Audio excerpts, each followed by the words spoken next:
میرے رفیق ہیں، لائق ان سب باتوں سے وہ لوگ خوب واقف ہیں. تو روح سخن اساتذہ کی طرف نہیں ہے، طلباء کی طرف ہے. اور کچھ باتیں میں ان کے لیے کلاسیکی غزل کے حوالے سے کروں گا، تاکہ ذرا سا ایک فیچر جو ہے اس کا کلاسیکی غزل کا یہ نصاب میں شامل ہوتی ہے. بھائی کلاسیکی غزل اور پڑھتے پڑھاتے ہیں آپ، تو ذرا سا مبادیات اس کے آپ کے ذہن میں صاف ہونی چاہیے کہ یہ کیا چیز ہے، کس چیز کو کلاسیکی غزل کہتے ہیں. اور کلاسیکی غزل، ترقی پسند غزل اور جدید غزل، جدید تر غزل اور معاصر غزل، یہ سب کیا مسئلہ کیا ہے. تو چند باتیں جو بہت ابتدائی مگر بنیادی نوعیت کی ہیں ان کے حوالے سے گفتگو کی جائے گی بطور خاص اپنے طالب علموں سے جن کے نصاب میں یہ کلاسیکی غزل ہوتی ہے. غزل کا معاملہ یہ جو تقسیم ہم کرتے ہیں عہد کے اعتبار سے یا زمانے کے اعتبار سے یا اس کے اعتبار سے کہ تحریک کے اعتبار سے، یہ تقسیم جو ہے بہت زیادہ میننگ فل ہے نہیں.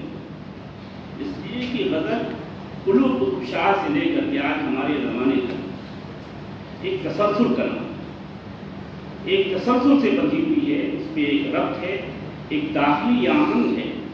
کچھ جزوی اختلافات ہیں، ان کو اگر آپ سمجھ لیں، ان کو آپ پکڑ لیں ان جزوی اختلافات کو، تو غالباً آپ کے لیے آسان ہو جائے گا اس مسئلے کا حل کرنا کہ کلاسیکی غزل کیا ہوتی ہے، کیا اس کی شناخت ہے، بنیادی امتیازات اس کی کیا ہے. تو غزل کا مسئلہ ذرا سا اس اعتبار سے نازک ہے. جیسے کہ آپ نے شاعری کے معشوق بلکہ غزل کے معشوق کے متعلق سنا ہوگا، اور اس کے لیے یہ ترکیب استعمال بھی کی جاتی ہے کہ غزل بتے ہزار شیوا ہے. ویسے غزل جو ہے ہزار شیوا ہوتی ہے. ممکن ہے اس کے دو چار شیوے، دو چار ادائیں میں بیان کر سکوں، لیکن جتنی بیان کی جائیں گی اس سے زیادہ وہ ہوں گی جو چھوٹ جائیں گی. تو ذرا سا اس پر توجہ دیجیے کہ کیا چیزیں ہیں، کیسے تقسیم کرتے ہیں، کیا چیزیں دیکھتے ہیں غزل میں. اس کو کلاسیکی خانے میں یا معاصر خانے میں یا عصری خانے میں بانٹنے کے سلسلے میں. تو بہت سی چیزیں ہیں جو بڑی خصوصیات شاہ سے لے کر کے آج تک مشترک ہے، اور سامنے کی چیزیں تو وہی ہیں جو اس کی حیثیت سے متعلق ہیں. غزل کی بہر مثلا وہ کامن ہوتی ہے، ہر زمانے میں غزل میں بہر ہوتی ہے، بغیر بہر کی غزل ہوتی نہیں ہے. ایسے قافیے کا انتظام، ایسی اور ایک آدھ چیزیں، اس کا آہنگ. لیکن فرق جو ہوتا ہے وہ کن بنیادوں پر ہوتا ہے، کیسے یہ تقسیم ہوتی چلی جاتی ہے مختلف خطوں میں، اور کس بنیاد پر آ کر کے ہم رک جاتے ہیں، کس خط پہ آ کے ہم رک جاتے ہیں کہ بس ناؤ اٹ از اوور، یہ کلاسیکی دور ختم ہو رہا ہے. کیا مشترک خصوصیات ہیں اس کلاسیکی دور میں، یہ دیکھنا چاہیے. تو بہت سی باتیں بیان ہو جائیں گی اور بہت سے زیادہ باتیں وہ ہوں گی جو چھوٹ جائیں گی. جیسا کہ میں نے آپ سے کہا کہ ہزار شیوا ہے غزل، اس کو پکڑ پانا بہت مشکل ہے. اس کو گرفت میں لے لینا، اس کے امتیازات کا احاطہ کر لینا بہت آسان نہیں. تو پہلی بات تو یہ سوچیں آپ کہ شاعری کا کیا تصور رہا ہے ہمارے یہاں غزل کے حوالے سے. شاعری کا کیا تصور رہا ہے کلاسیکی ہے، جس کی وجہ سے اس کی صفات جو ہیں وہ مختلف ہوتی چلی گئی ہیں. اور جہاں دور ختم ہوتا ہے کلاسیکی شاعری تو وہ بھی آپ سے ذکر کروں گا کہ کہاں ختم ہوتا ہے اور کن بنیادوں پر ہم اعلان کرتے ہیں کہ نو کلاسیکی دور ختم ہو گیا، اب یہ نیا دور شروع ہو رہا ہے. اس کی بھی نشاندہی کی جائے گی. تو جن بنیادوں پر وہ قائم کلاسیکی شاعری، اس سے پہلے جو تصور شعر ہے ہمارا، ذرا سا اس پر رک کر کے غور کرنے کی ضرورت ہے کہ ہم شاعری کس چیز کو سمجھتے ہیں، خصوصاً غزل کی شاعری کس چیز کو سمجھتے ہیں. بہت عام فطرہ ہے، عام طور سے یہ بیان بھی کیا جاتا ہے اور کلاس روم میں آپ لوگ سنتے بھی ہوں گے. شاعری جزوے سس پیغمبری، یہ شاعری جو ہے یہ پیغمبری کا ایک حصہ ہے. تو یہ باتیں زیادہ تر تو غزل کے حوالے سے نظم بھی منطبق ہو سکتی ہے، مگر بنیادی گفتگو جو ہے وہ غزل کی ہی حوالے سے. پیغمبری کیا چیز ہوتی ہے جس سے شاعری کا سلسلہ مل رہا ہے، کس چیز کی بنیاد پر یہ فقرہ مشہور ہوا، اور کوئی بات اگر مشہور ہوتی ہے تو اس کی بنیاد ہوتی ہے. پیغمبری کے بہت سے معاملات ایسے ہیں جو اس مادی عالم سے علاقہ نہیں، مادی دنیا سے اس کا علاقہ نہیں، یعنی ہمارے محسوسات کی یا عالم ناسوت کی دنیا سے اس کا علاقہ نہیں. اسی بنیاد پہ کہتے ہیں شاعری جزوے سس پیغمبری. اگر محض علم کی بنیاد پر، محض علم عروض کی بنیاد پر، محض قافیے کے جاننے کی بنیاد پر شاعری کر سکتے، بہت سے لوگ اس کو پڑھا کر کے شاعر بن جاتے اور اچھے غزل گو ہو جاتے، مگر نہیں ہو سکتے۔ سبب اس کا وہی ہے کہ یہ ایک پیغمبری کا حصہ رکھتا ہے، اس میں کچھ معجزاتی سی چیز ہے، اس میں کچھ ایسی چیز ہے جس کا رشتہ عدم سے جا کے ملتا ہے۔ ایک تو یہ پہلا نقطہ ذہن میں رکھیں کلاسیکی غزل کے حوالے سے۔ یہ آج کا زمانہ ہے کہ ہر چیز کو ہم مشاہدے سے اور ہر چیز کو ہم تجزیے سے اور ہر چیز کو فارمولے میں فٹ کرنا چاہتے ہیں۔ کلاسیکی غزل فارمولوں میں فٹ نہیں ہو سکتی، جتنے ارکان اس کے آپ فارمولے میں لائیں گے اس سے بہت زیادہ چیزیں چھوٹ جائیں گی، اس لیے بہت فارمولے میں چلنے والی چیز نہیں۔ اگر آپ کو یہ فیل بھی مل جائے، ایک اجمالی خاکہ بھی اس بات کا مل جائے کہ اچھا صاحب یہ ہوئی، ایک خاکہ جو بنتا سب ذہن میں ہو رہا ہے، بن رہا ہے کہ یہ چیز ہے کلاسیکی شاعری، میں سمجھتا ہوں کہ یہ لیکچر اس کا اہتمام کرنا ہے۔ آپ اس کو اس لیے کہ ڈیفائی کرتی ہے شاعری، غزل ڈیفائی کرتی ہے ہر فارمولے، ہر اصول، ہر ضابطے۔ جو چیزیں آپ کلاسیکی شاعری میں بنائیں گے یا بتائیں گے، بہت ممکن ہے کہ اس میں سے بہت سی چیزیں ہماری معاصر شاعری میں موجود ہوں، ہماری معاصر شاعری نے اپنی کلاسیکی شاعری سے استفادہ کر کے اس کو استعمال کیا، بہت ممکن ہے۔ کوئی ایسا مضمون آپ کو نئی شاعری میں مل جائے جس کا کوئی سراغ آپ کو کلاسیکی میں ملے ہی نہیں، بہت مشکل۔ بلی نے بہت پہلے یہ بات کہی تھی کہ راہ مضمون تازہ بر نہیں تا قیامت کھلا ہے باب سے۔ نئے نئے مضامین تو نکلتے ہیں، مگر مضامین کے سلسلے میں جو بات دھیان میں رکھنے کی ہے وہ یہی ہے کہ کوئی مضمون خلا میں نہیں ہوتا، ہر نیا مضمون پچھلے مضمون سے کوئی نہ کوئی علاقہ رکھتا ہے۔ قطعیات کا مضمون، زلف یار کا مضمون، کمر اور دہنے یار کا مضمون، پریشانی خاطر کا مضمون، چار گریباں کا مضمون، دنیا بھر کی چیزیں، 75 چیزیں۔ اور حال ہی میں تو مقدمے شعر و شاعری میں صرف ایک شاعر کے یہاں سے چاہے گریباں کا مضمون نکالا ہے 25، ایک شاعر کے یہاں سے۔ اگر تمام کلاسیکی شاعری سے یا دو مجموعے اور لے لیے جائیں تو سینکڑوں نہیں ہزاروں پہلو بنتے ہیں چاہے گریباں۔ اب کے جنوں میں فاصلہ شاعر میں کچھ ہے، دامن کے چاک اور گریباں کے چاک، یعنی 25 شعر لکھے خود حال ہی میں لکھے مقدمہ شعر و شاعری میں، جو کلاسیکی شاعری کے بہت حق میں نہیں تھے، بلکہ اس کے خلاف مہم شروع کی انہوں نے نیچرل شاعری کی تحریک کے ذریعے سے۔ تو یہ سمجھنا کہ نیا شاعر کوئی ایسا مضمون لے آئے گا اپنی ایجاد سے یا اپنی تبادلات طریقے سے جو پہلے بندھائی ہو، یہ ممکن نہیں، بہت مشکل ہے، بہت مشکل ہے۔ ابھی گفتگو میں کسی سے میں نے یہ بات کہی، یہ نیا مضمون ہوا میں نہیں، اسی پرانے مضمون میں ایک پھندا بڑھانے کا نام نیا مضمون ہے۔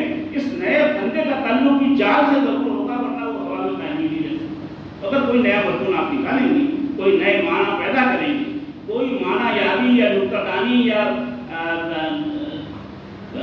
اس سے آپ کچھ نیا پہلو نکالیں گے، تو اس پرانے پہلو میں آپ کو اضافہ کریں گے، تو جس چیز میں آپ اضافہ کر رہے ہیں وہ چیز بھی موجود ہونا ضروری ہے۔ معاصر شاعری کا معاملہ نہیں کہ اگر آپ نے کوئی نیا مثلاً پریشان حالی کا مضمون نکالا، تنہائی کا مضمون نکالا، ایسا تھوڑی اس کا خلاف کلاسیکی شاعری میں نہیں ہے۔ اس لیے ہم کہہ سکتے ہیں کہ کوئی نیا مضمون ایسا تلاش کر پانا جس کی کوئی اصل آپ کو کلاسیکی شاعری میں نہ ملے، یہ بہت مشکل ہے۔ ہو سکتا ہے بعد میں ایجاد پسند کر لیتے ہیں، کوئی نیا مضمون لے آئے تو پہلے کبھی بتا نہ ہو۔ یہ تو ہوتا ہے کہ مضمون پرانا ہے، اس میں معنی نئے دریافت کر لیے جائیں۔ ابھی اس کی مثالیں بھی آپ کو دیکھا ہوں کہ کیسے پرانے مضمون میں نئے معنی دریافت ہوتے ہیں اور کیسے نکالے جاتے ہیں، اور کیسے اسی بنیاد پر شاعر بڑا یا چھوٹا ہوتا۔ غالب نے کسی کو خط میں لکھا تھا کہ شاعری قافیہ پیمانی نہیں صاحبزادے، معنی آفرینی کا نام ہے شاعری۔ یہ کیا چیز ہے معنی آفرینی؟ کس چیز کو معنی آفرینی کہتے ہیں؟ معنی یا معنی آفرین، نازک خیالی، خیال بندی، یہ سب کچھ چیز ہے نا، ایسے ہوا میں نہیں ہے۔ تو ایک بات تو یہ ہے کہ شاعری جزویز پیغمبری، اگر آپ 10 چیزیں بیان کریں گے تو 10 چیزیں ایسی بھی ہوں گی جو آپ کی گرفت میں نہیں ہیں۔ اسی بنیاد پر کہا گیا ہے کہ پیغمبری میں بہت سی چیزیں ایسی ہیں جو عام انسانوں کی سی ہوتی ہیں، مگر اس سے زیادہ کئی چیزیں وہ ہیں جو عام انسانوں میں نہ دیکھی جاتی ہیں، نہ موجود ہوتی ہیں، نہ محسوسات کی دنیا میں نظر آتی ہیں۔ الشعراء تلاميذ الرحمن، یہ بھی کہتے ہیں شاعر جو ہے وہ تلاميذ الرحمن میں ہے، سیدھے مبدأ فیاض سے اس کا رشتہ ہوتا ہے۔ اللہ میاں کے یہاں سے وہ الہام ہوتا ہے، القاء ہوتا ہے، خیالات آتے ہیں، ورنہ بے وجہ شاعری ہو جاتی ہے۔ اگر آپ کا تعلق ادھر سے کچھ نہیں جوڑ رہا ہے تو شاعری بے مزہ۔ تو یہ جو فطری چلن میں ہے نا، سب کلاسیکی شاعری کے حوالے سے کہی جاتے ہیں کہ شاعر جو ہے وہ پیغمبری کا جز ہے شاعری، اور شعراء و تلاميذ الرحمن اللہ میاں کے شاگرد ہیں۔ غالب منتظر سے لکھا ہے کہ میں بعد میں پیدا ہوا ہوں، اس میں مجھے چھوٹا شاعر نہ سمجھو۔ اور وجہ دیکھیے، اسی کو کہتے ہیں شاعرانہ توجیہ۔ وجہ یہ بیان کی ہے اس نے کہ میں بعد میں ہوا ہوں تو پرانے شاعروں سے زیادہ مہارا ہوں نا، بعد میں پیدا ہونے کی وجہ سے، تو مجھے کسب فیض کا موقع زیادہ ملا ان قدیم شاعروں کے مقابلے میں، اس لیے میرا انکار مت کرو، میں نے زیادہ فیض حاصل کیا ہے، میرا قیام وہاں زیادہ ادب میں۔ مباش منکر غالب کہ در زمانہ دوست، غالب کا انکار اس وجہ نہ کرو تمہارا معاصر ہے، تمہارا کنٹمپوریری ہے، تمہارے زمانے میں پایا جا رہا۔ مباش منکر غالب کہ در زمانہ دوست،